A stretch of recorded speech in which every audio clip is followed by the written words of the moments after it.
Dear all, a warm welcome again to the International Press Center.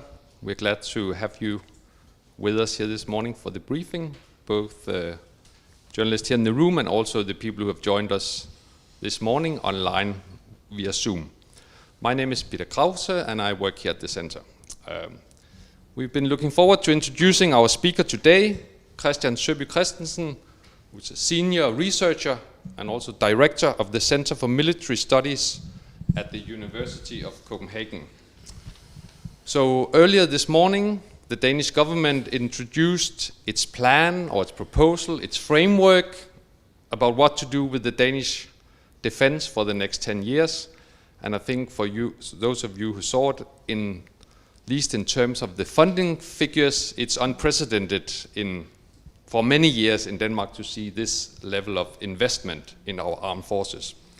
But of course, it's a framework, a lot of questions arise, and therefore this morning we are very glad to have Kristian with us, not at least, I guess, to look at some of the international perspectives as well, also to see how will this be interpreted from our neighbors and in the wider world. So Kristian, we are very glad you could find time on this busy day to come here to the center, and I think we've agreed to just do a short presentation of what was presented today, the main points, and then after that we'll go to a Q&A, and we'll, as we normally do, try to take some questions here from the room, and also the guys joining us on Zoom. If you can, when we get to that point, write your questions in the chat, then we'll try to facilitate from here. But with these words, Kristian, welcome.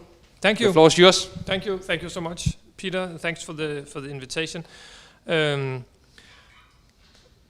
fact that I had time is an indication that planning is everything, right? That you planned ahead and invited me. So thank you for being here. So as Peter said, this is an important day in Danish defense and security policy, with the government presenting its sort of starting point for a new defense agreement. So let me just underline that this is the starting point for negotiations between government and a substantial number of parties in parliament, figuring out the details of the so-called defense agreement. And this defense agreement is a bit peculiar or a bit special compared to quote-unquote how these normally are. First and foremost because it's three reasons. There are more money. Usually there are less money, but this time there's actually more money. But also because it's longer. It's a 10-year agreement, which breaks from again how it quote-unquote usually is. And then also because it's a framework agreement. So a lot of stuff is sort of to be decided in how the Danish armed forces are to develop. Normally these defense agreements do two things. They sort of outline the security political situation, the strategic situation that Denmark finds itself in, and connect them with relatively concrete investments in the Danish armed forces. And this does mostly, or it connects the sort of security policy situation with an economic frame. And this is basically the economic frame, and how it's going to be filled out is then going to be up for debate, right? So it's about the political negotiation starting now. It's about basically how to spend 143 billion Danish crowns. So it's going to be interesting for all parties involved. Maybe I'll just say one thing about sort of the basis underlining why we're having this conversation now in Denmark, of course, is the Ukraine war, and I think that is sort of the first principle if one wants to understand what goes on in Danish defense and security policy at the moment, is the fundamental shift that Russia's invasion of Ukraine has meant for how Danish defense and security is viewed upon by a large majority of the Danish politicians. A wide spectre within Danish parliament sees this as a watershed moment, leading to a reconceptualization also of Danish armed forces. In terms of how that will then play out in prioritization, I think that the defense ministers outlined 3. We can discuss whether they are in the number of priority, but at least 3 things that he seems to prioritize. One is the Danish realm, i.e. Denmark and the Faroe Islands and Greenland, focusing Danish armed forces more. One should assume that has been the case up until now on the North Atlantic and the Arctic region. Then focusing on the nearer abroad, which in the minister's wording means the Baltic Sea, and encompassed in that sort of prioritization is also the broader obligations Denmark has to at least try to live up to some of the force goals in NATO, contributing to NATO's defense and deterrence efforts in the region. And then there's the third, in my translation, hotspots around the world. So those are the 3 things. Of course, they're relatively broad, but at least gives an indication that the Danish geopolitical focus is sort of focusing on the near abroad or on the Danish realm as such, trying to defend that and work in that area. The key, if we look ahead, from my perspective, is also something that took up some time at the press conference this morning. The key challenge, in my perspective, is going to be manning. The Danish armed forces have had difficulties, not so much recruiting, but retaining staff, and that challenge is going probably to continue to exist, and is probably going to be even greater, especially if we imagine that the Danish armed forces are also going to recruit more people, or perhaps more skilled or differently skilled people than is the case today. So realizing a Danish armed forces within a 10-year period that lives up to the NATO 2% task and is able to use a budget of around 50 billion Danish crowns a year requires very, very, very clever planning, especially in order to get the necessary people to man all the new equipment. I think that at least sort of was a broad summary from my part on what was the thing that I sort of think is the most important thing to know, but I'm of course happy to take questions on anything related to Danish defense and security. And maybe I should of course just underline that I only speak for myself, right? I'm an academic, so I don't represent any government position. But that also means that I can say what I want to. So looking forward to say what I want to all of you.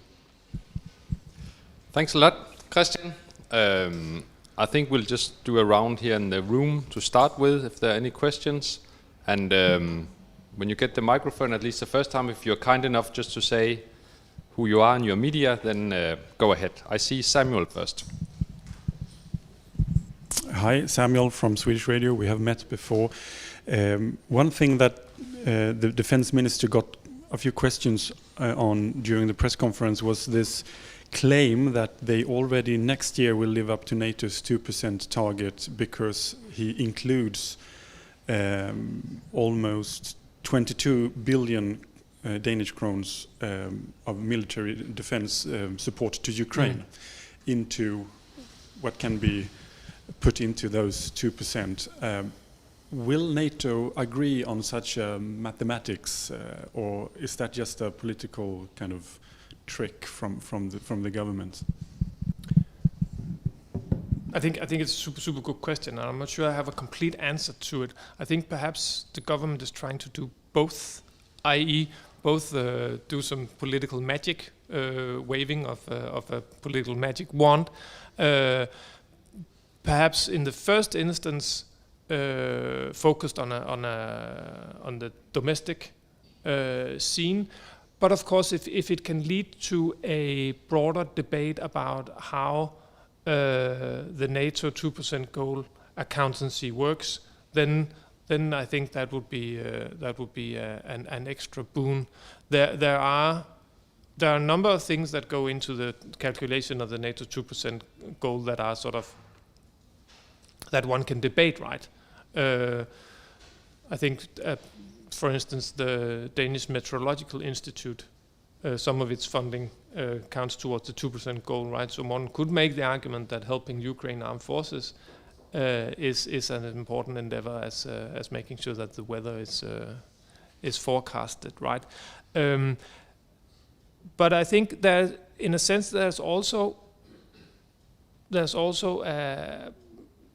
a certain point a substantial argument to be made, in the sense that a lot of the funding that the Ukraine funding is used for is also to make the Danish armed forces do things, right? It's funding the training and the exercises that Danish soldiers helping the Ukrainians educate their armed forces, right?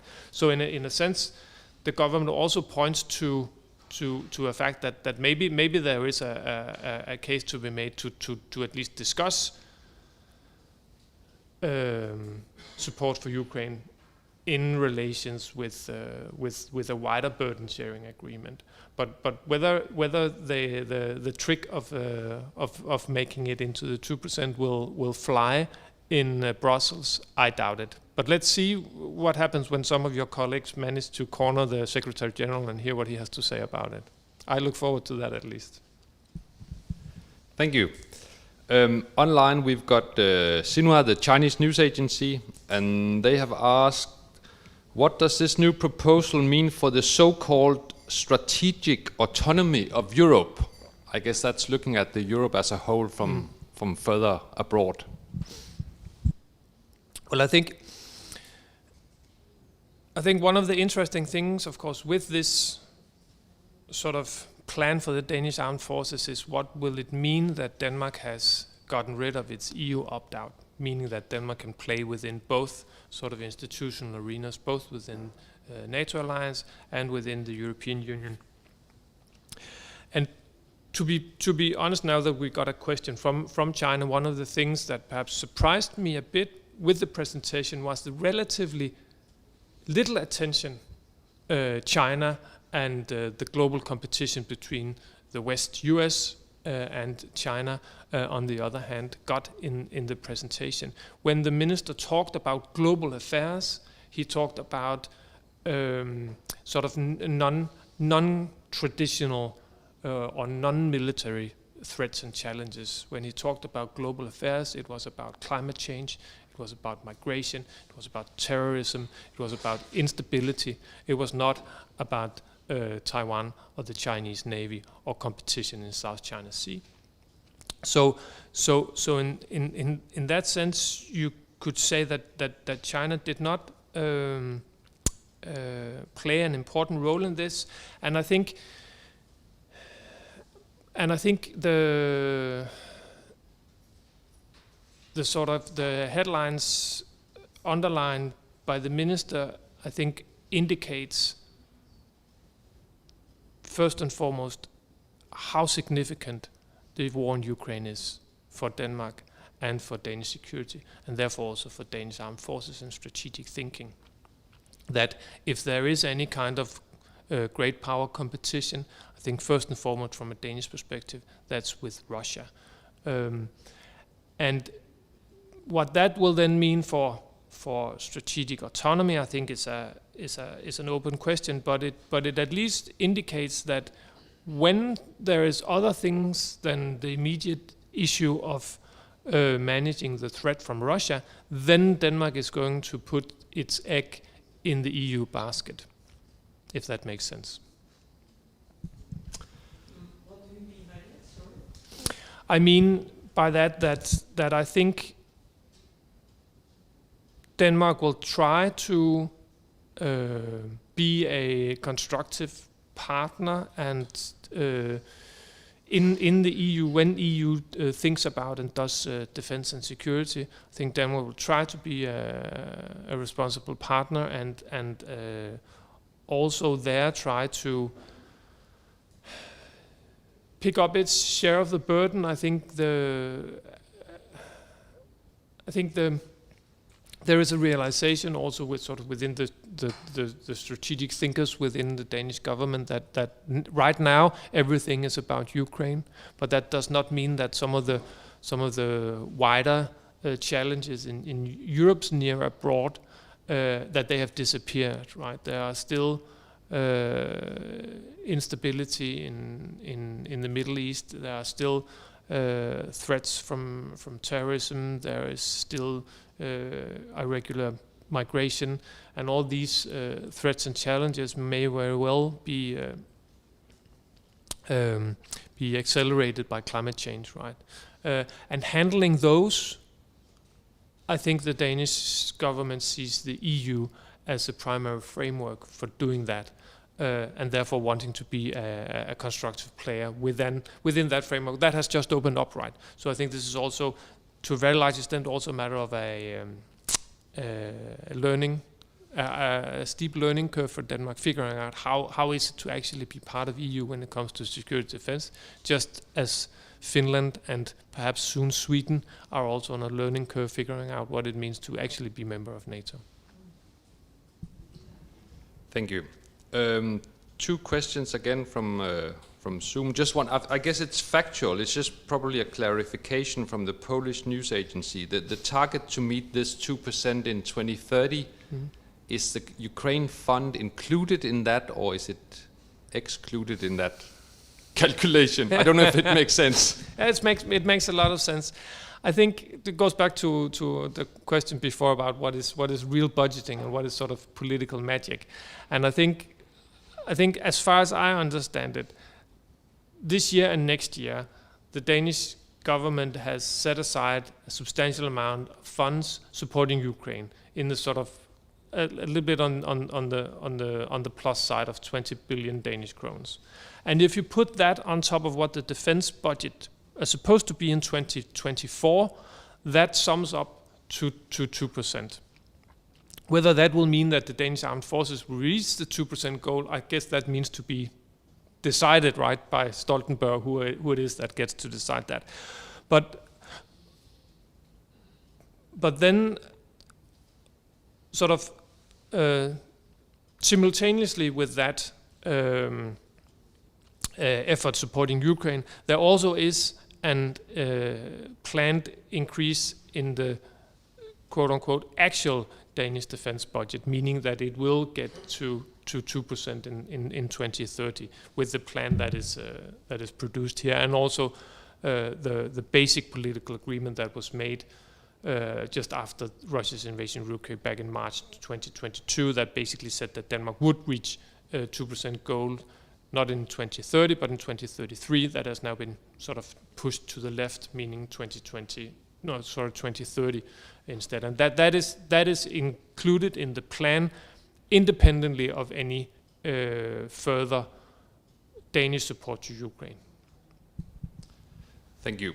Then before we go back to the room here, we've got Thomas with us as well from Samitsiaq in Greenland, and I think it was also discussed at the news conference, but he's asking, could you elaborate a little bit on how do you see Greenland featuring in what we have learned today? Yeah, I think it's there are 2 things that for me are super exciting about this. Of course, one is the bigger role that the North Atlantic and the Arctic as such is going to play in Danish defense policy. But another issue is one of process, right? According to the Danish constitution, foreign security and defense policy is a prerogative of the Danish government. But a sort of praxis has developed where Greenland and the Faroese Islands are involved, especially in foreign policy, when of relevance for them. And that practice is moving into the defense realm as well. So the Danish government has very vocally stated that Greenland and the Faroese Islands are going to be involved in figuring out how this framework agreement is actually going to play out in concrete investments, giving them not a veto probably, but a say in how the Danish armed forces are going to develop. So for me, that's a novel thing that I'm going to look closely at how will develop. How will the negotiations integrating Faroese Island and Greenland more in what used to be a closely guarded prerogative of the government in Copenhagen? How will that play out? And then if we look at the specifics of it, I think what will be, I think there are also a little bit of text about it in the folder that has been published. But the first and foremost challenge still in the Arctic region and in the North Atlantic from a Danish military perspective is surveillance and presence, right? So knowing more about what happens, and to a certain extent maybe also giving the Danish armed forces better means to react. That does not necessarily mean a lot of fighter aircrafts, but means a more systematic or broader presence in the region. And these making a presence in the Arctic region is expensive, so we'll probably see some relatively at least some of the bigger investments that will come when we get to the concrete negotiations will probably be about the North Atlantic. If one wants, for instance, to invest in new maritime patrol aircraft, that is going to be a big chunk of the defense agreement. But again, that's getting ahead of ourselves. And of course, that also means that the Greenlandic and the Faroese Islands representative will also have a say in how the high priority, or the highest priority according to the defense minister, is going to be fleshed out in concrete terms. Thanks. I've seen at least 3 hands here. I'll try to do it in the right order. So we go to Staffan first. Thank you. My name is Staffan Dahlev. I'm a Swedish freelancer. Also do some reporting European media on EU issues. To what extent do you see this as a real policy change towards what you might call traditional territorial defense? And adding to that, do you find it strange that you first discuss the economic framework and timeline, and then look what we need? I mean, you could argue that a more normal thing would be what kind of defense do we want, and then look at the economy. How do you see that?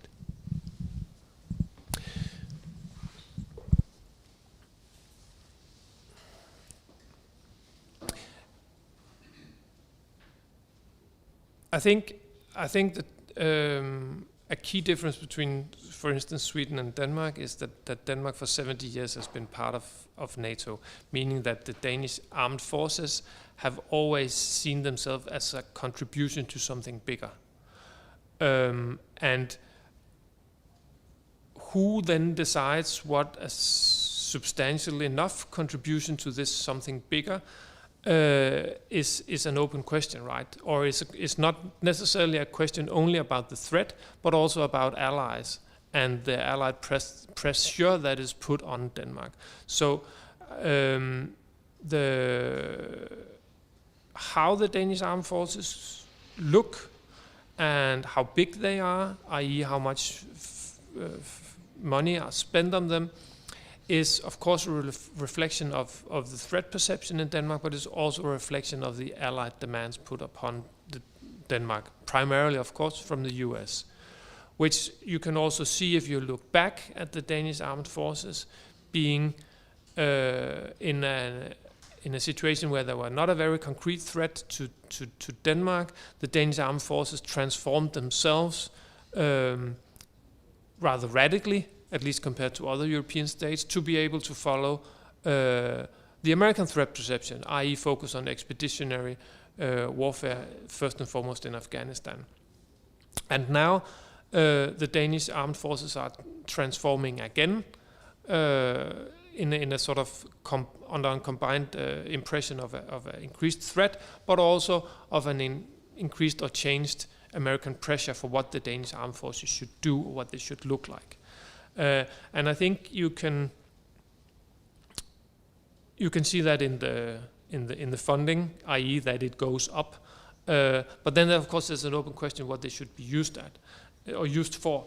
And that leads me to the first part of your question, which was about territorial defense. I think when the minister talks about the realm and the near abroad, he also talks about Danish territory that is situated in the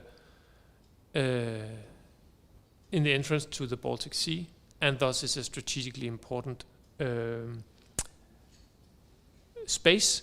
But it's not as it was during the Cold War, a frontline state, right? The NATO frontline has basically moved from the east coast of Denmark to the Finnish Russian or the Finnish Baltic border, meaning that when one talks about territorial defense, it's something different, right? So I think some of the also larger substantial investments that are going to be in this defense bill or this defense agreement are going to be about air defense systems, ensuring that both Danish armed forces but also allied armed forces will have freedom of movement in and through Danish territory. I think host nation support and being a area, sort of a back area more than a front area in how NATO will plan its operations in and around the Baltic Sea is going to play a bigger part in sort of actual Danish defense planning, or at least play a bigger role in how Denmark fits into wider NATO defense planning.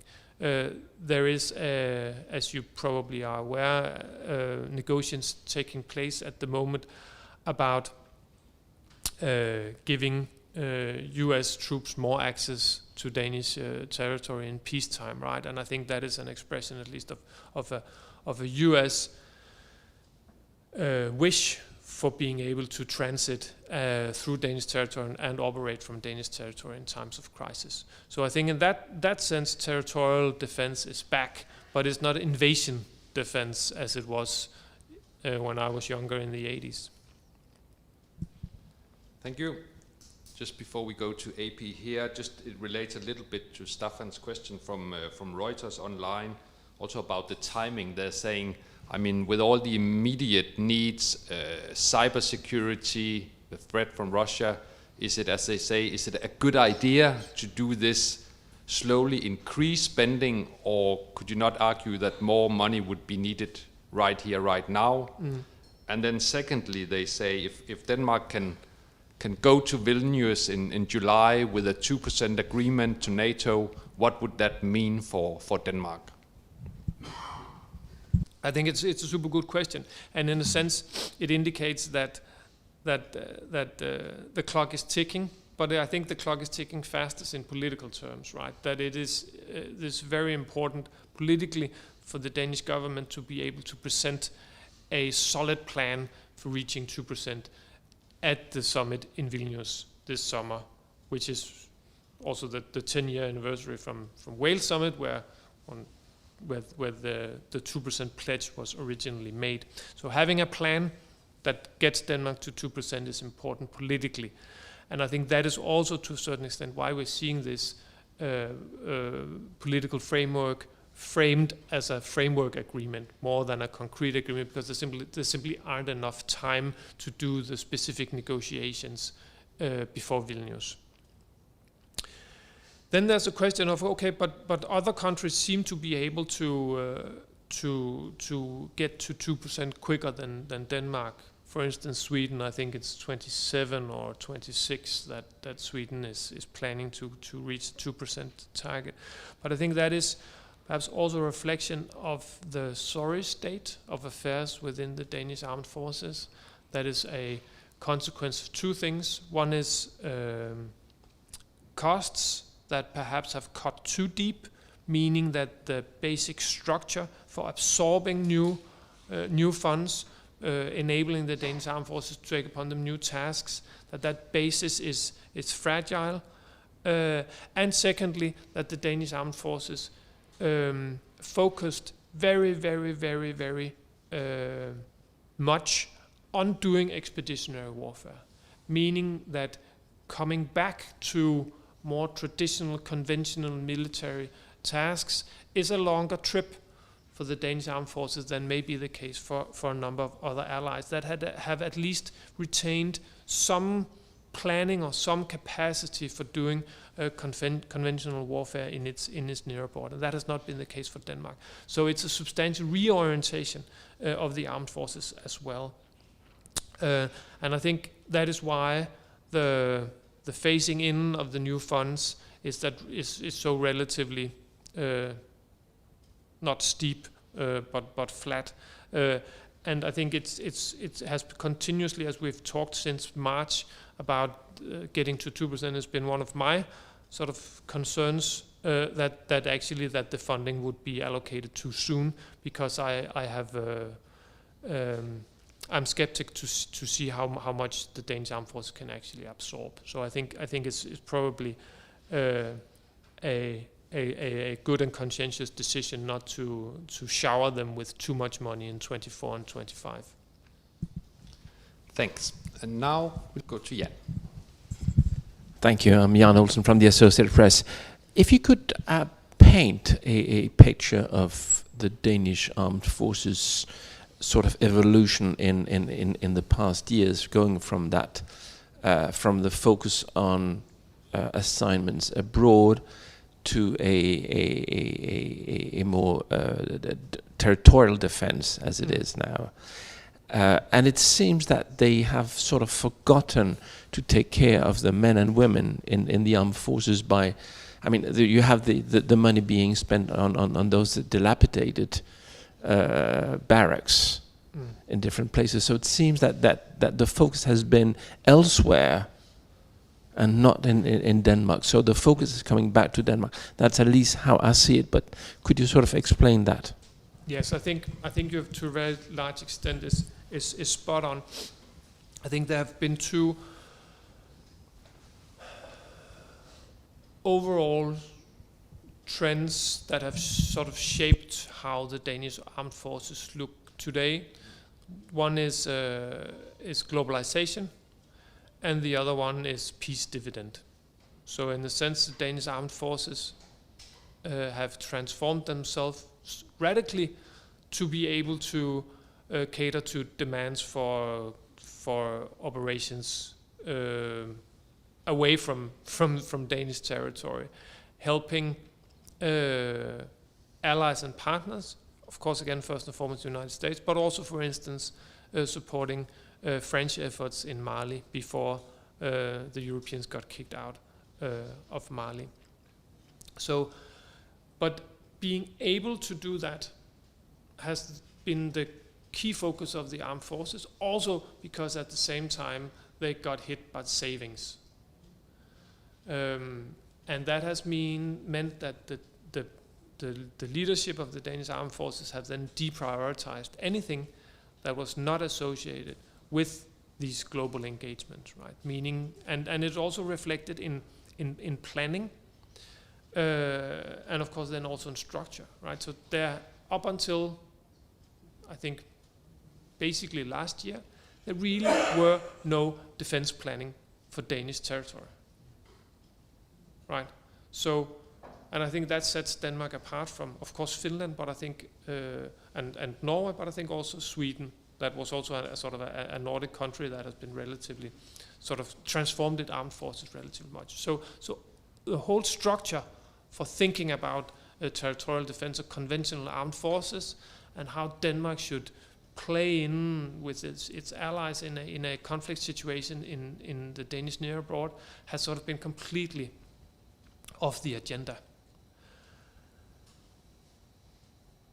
And then there has been the savings, right? Which means that the Danish armed forces are not aligned with the task now, and they are underfunded, meaning that the structure is also underfunded. So this is both the task ahead, and that the armed forces have sort of slowly started on in the current agreement, is both a sort of a building up of the foundation, and then a retransformation.